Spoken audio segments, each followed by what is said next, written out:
여러분 반갑습니다. 이번 영상은 결혼식을 절대 하지 않겠다는 사연 한번 보도록 하겠습니다. 남자가 아니라 여자 쪽에서 이런 이야기를 한 거예요.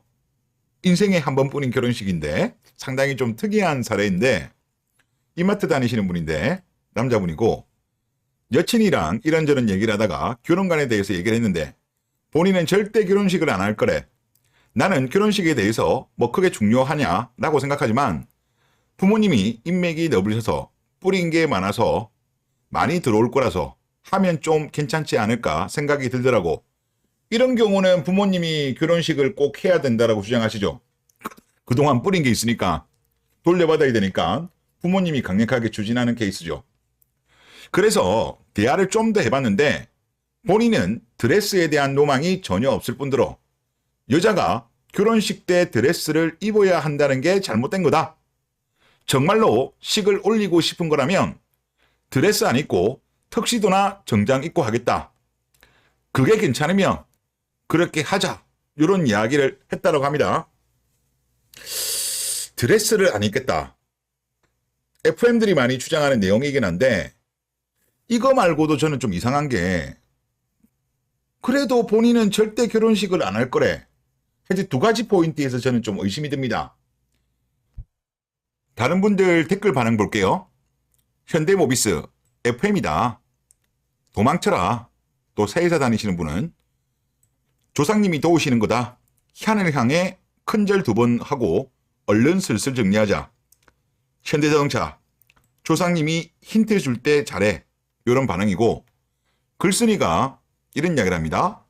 왜 다들 말리네? 이유가 뭐야? 하니까 낭비다. 안 하고 싶다라고 한다면 정상인데 차라리 턱시도를 입겠다고 하는 거는 시그널이다.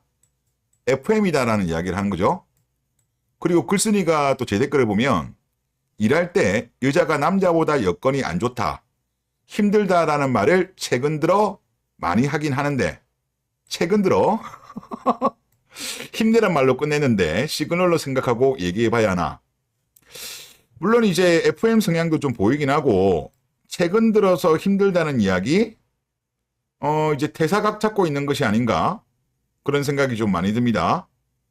여자보다는 남자들이 일이 힘들죠. 여자들이 힘든 거는 피해의식에 쌓여 있어서 그런 거지. 여자가 뭐가 더 힘들어요? 남자가 훨씬 더 힘들지, 일하면. 자, 그리고 다우기술 다니는 분이 제가 볼 때 저하고 거의 의견이 똑같아요. 1번 FM이다. 2번 이미 예전에 식을 올리고 혼인신고 안 한 상태에서 이혼해서 주변인을 부를 수가 없어서 죽도록 하기 싫어하는 거다. 둘 중 하나 같다. 저는 둘 다 같아요. 둘 다 같고, 절대란 말을 했거든요. 결혼식 하기 싫다는 거를. 결혼 이미 한 번 한 거 아닌가 싶어요. 혼인신고는 안 하고. 그 다음 한양증권 재혼일 확률이 높은 것 같은데 새회사 이미 식 한 번 올렸던 거 아님? 뭐 이런 반응입니다. 하여튼 쎄한 느낌이 많이 들어요. 지금 오늘 올라온 글인데 하여튼 많은 분들이 좋은 의견을 올려주셨더라고요. 그리고 이거와 관련돼서 유사한 사례가 있는가 보니까 네이트판에도 올라온 적이 있더라고요. 친구가 없다고 결혼식 하지 말자는 예비 신부 어떻게 보나요? 이게 MLB 파크에서 캡처 떠서 올라왔던 건데, 제 여자친구는 친구가 없다면서 결혼식을 하지 말고 혼인신고만 하고 살자고 하네요. 친구가 한 명도 없냐고 하니까 없다고 합니다. 뭐 이런 내용인데, 여기 네티즌들 반응을 보면 친구가 단 한 명도 없는 건 여자 과거가 좀 캥기는데? 그리고 또 다른 분은 여자 하륙이 아닌가? 그리고 또 다른 분은 크크크크 순진들 하시네. 조상씨는 무슨, 여자가 한번 다녀온 사람 100%입니다. 한번 초대했던 사람 다시 부를 수는 없고 그런 거죠. 친구는 없을 수 있어도 친척은 없을 수가 없습니다. 또 다른 분은 여자가 돌싱일 수 있습니다. 신고만 안 했을 수도. 이 사연 같은 경우는 원래 내용이 좀 더 있긴 한데 돌싱을 의심하는 분들이 많았어요. 제가 봐도 돌싱 아닌가 그런 생각이 많이 들고, 실제 통계 자료를 보니까 2023년도 8월달 기사입니다. 가짜 싱글 10년 새 1.5배가 급증을 했답니다. 2021년도 결혼식을 올린 신혼부부들이 결혼 3년 차인 2013년까지 접수한 혼인신고는 31만 3천 건인데 이 중 혼인을 하고 2년 후인 2014년에 혼인신고한 부부의 비율이 2.8%였다. 반면 2022년까지 접수한 19만 6천 건 혼인신고 중에서 4.3%가 2년 전인 2020년에 결혼한 부부들이었다. 즉 2년씩 늦장 신고한 부부의 비율이 9년 만에 1.5%가 증가한 거다.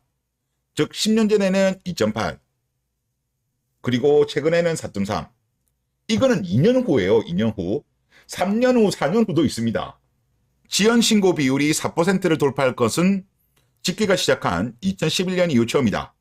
3년 이상 서류상 미혼 생활 끝에 혼인신고한 부부도 늘고 있고 심지어 4년차 부부가 접수한 혼인신고 건수는 2020년 2,939건, 2021년 3,225건, 2022년도에는 3,756건으로 매년 증가세다. 여러분도 아시겠지만은 혼인 건수가 계속적으로 급감했잖아요. 혼인 건수는 급감하는데 4년 차에 혼인신고를 접수하는 케이스는 급증을 합니다. 이 말은 실제로 결혼은 했지만 결혼식은 했지만 혼인신고를 안 하는 부부들이 정말 많은 거예요. 뭐 5년차, 6년차도 아마 있을 겁니다. 그렇기 때문에 앞에 두 개의 사연처럼 쎄한 사연들 아마 많이 나올 것 같아요.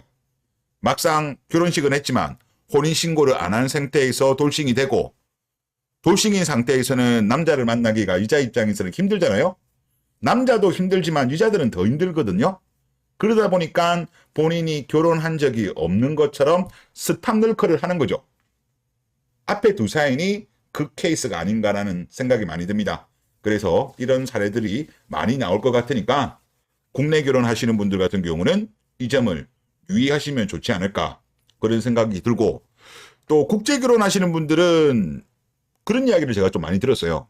이제 예를 들어서 해외에 있는 와이프 국가 그 국가에서 가급적이면 이제 결혼식을 좀 크게 하는 게 좋다.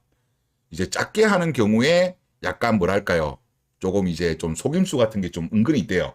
하지만 그 동네에서 큰 잔치를 벌이는 경우에는 아무래도 동네에 다 소문나고 그러다 보니까 이제 그런 비용이야 이런 거는 좀 들어가겠습니다만은 그런 리스크 측면에서 결혼식을 크게 하면 크게 할수록 문제가 덜 발생한다.